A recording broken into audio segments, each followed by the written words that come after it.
Why do you enjoy theater? I enjoy theater because of the three-dimensional aspect of it, the raw, live element.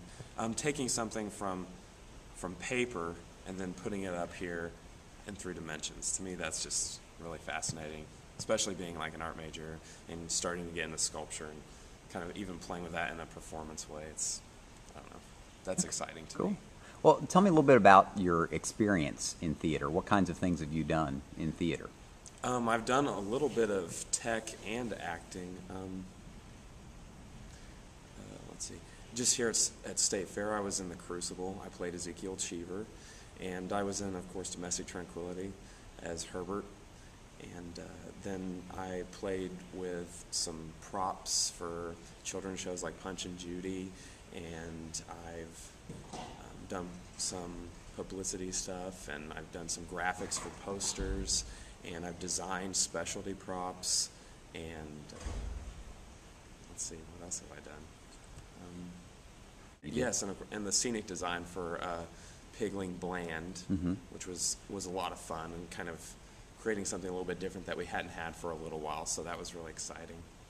And the thing about acting is the experimental process, the creative process, where even it's the stuff that doesn't necessarily end up in the final production, but just playing with things, like taking a character and doing something different with them that you totally, wouldn't even think of, and then you learn things about the character, doing it a certain way that you wouldn't have even thought about just doing it. Well, I guess we can just use an outrageous example here. Let's say taking somebody like Herbert and then making him acting him out as like a pirate or something. But, even though that's totally ridiculous and, that would never fly, just seeing you can see things like, oh, well, I didn't realize that maybe Herbert was maybe a little bit more forceful, and, you could play him a little bit more forceful here whenever you actually finish him here.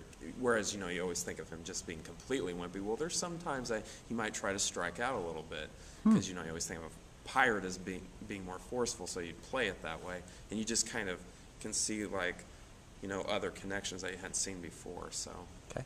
Were there any things that you felt through your involvement in theater that you feel like made you a better person? You felt like you got to do things that you normally wouldn't try or do? Yeah. I'm a very shy, timid person, and so just making myself do that, I think, especially like working with other people, I'm kind of a control freak, and I like doing everything my way, but trying to see other people's viewpoints on things.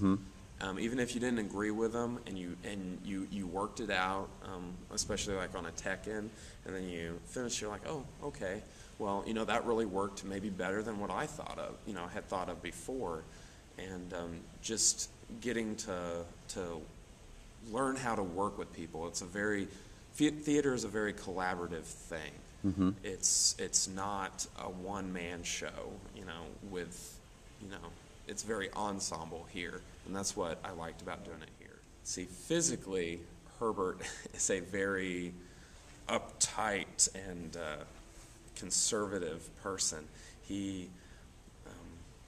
We always described him as having like a broomstick shoved up his rear, and I was like, man, that's a really good image to think of. And then whenever I finally kind of found some of the physical attributes that I wanted this character to have, of course from within, but we used that, and there was evidence of that 2 weeks after the show. I was still having back pains, and it was nice whenever those went away. Socially, this guy was all about control. He wanted to have control over his life and his family, which nobody really does.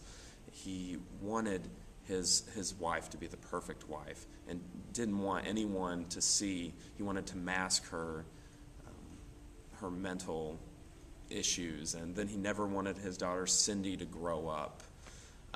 So it was all about control, which, as we see with the dynamics of the play, he doesn't have. He completely loses everything, even that illusion of control that he thought he had. And then that's also how I kind of played with him psychologically. We see with the bedroom scene with Ethel, that he doesn't wear the pants in the family. It's Ethel who's wearing the pants in the family. And then the scene with Lou, which is one of my favorite scenes, where he talks about how he's not really a war hero. You know, he's very weak. There's all this vulnerability here, and that's what I played with Herbert. You think he's the father who knows best, but he's really not. One thing that we all did together was Eric, the director, had us watch some certain films, and it would be like the three antagonists, the convicts would watch old films like the 30s Scarface and Cagney kind of stuff, and then the family would watch things more like Leave It to Beaver and Father Knows Best, and I watched things like Ozzie and Harriet, and to get that perfect 50s television kind of feel that this play really is like honing in on, I think, in a satirical way. And then we all watched The Desperate Hours with Humphrey Bogart. That was like the main focus of this play. And then we also, like the actors alone, like Madeline Schultz and Sarah Tevis, the other family members, and we'd sit down and we would create these biographies, these complete backgrounds of the character. Even though the audience doesn't know, it's good for us to help create everything from the ground up so we believe what we're doing, because if we don't believe what we're doing, then the audience isn't going to believe what we're doing. And that's another thing I approached with Herbert was I would try to,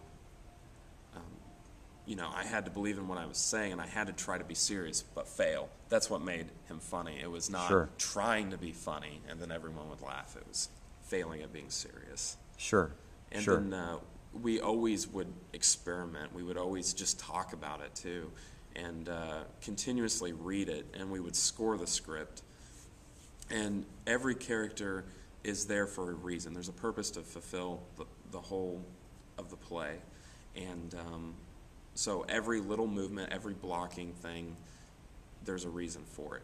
It's not just to look pretty. We would actually do, start from the ground up, basic things, and then we would build on that and try to show the audience all these layers of the character. And then that's what makes you like them and relate to them. Well, when we started then, we didn't really know what we were doing. We were just trying to get a feel for the play. And so we would start with the first night, reading through the script in a circle in room 60 outside of the theater.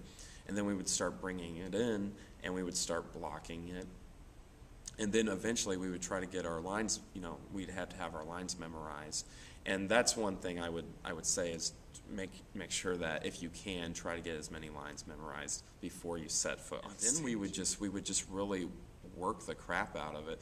We would do things over and over again, and we would, if you do one thing once and it's great, that's good. But if you can't do that more than once, then it was just an accident. You had to make sure that you could bring those specific things out, but you didn't always want it to be quite the same either, and that's part of the theater thing. That's different than film. We would cut it off in sections when we were really working it, and then we would start running the show before we got the tech elements, and that's where a lot of, I think, the discoveries were really happening. You got the really gritty hard work done first, and then with these run-throughs every night is when we started finding the characters like crazy. And then when we start getting the tech elements, and it's always kind of difficult at first to work through that, but it always works out, just as long as you're doing what you're supposed to be doing. And it's really exciting. It almost feels like, everyone's doing it for the show, but in some ways it almost feels like they're all doing it for you, making sure that everything works for you. The tech people were wonderful, and the other actors were wonderful. And there was this one instance where Jacob Busick, who played Lou Calindo, whenever we're playing this old flashback sequence, when I'm Father McFlannel, I hit him in the eye with the ruler. I would smack him on the butt with, and it messed up his contact, and he lost it, and then he couldn't see, so he just took the other contact out. And he knew it so well. He knew the set so well. He practically was doing half the show blind in a true performance, and it was just really fascinating. Still feel bad about that.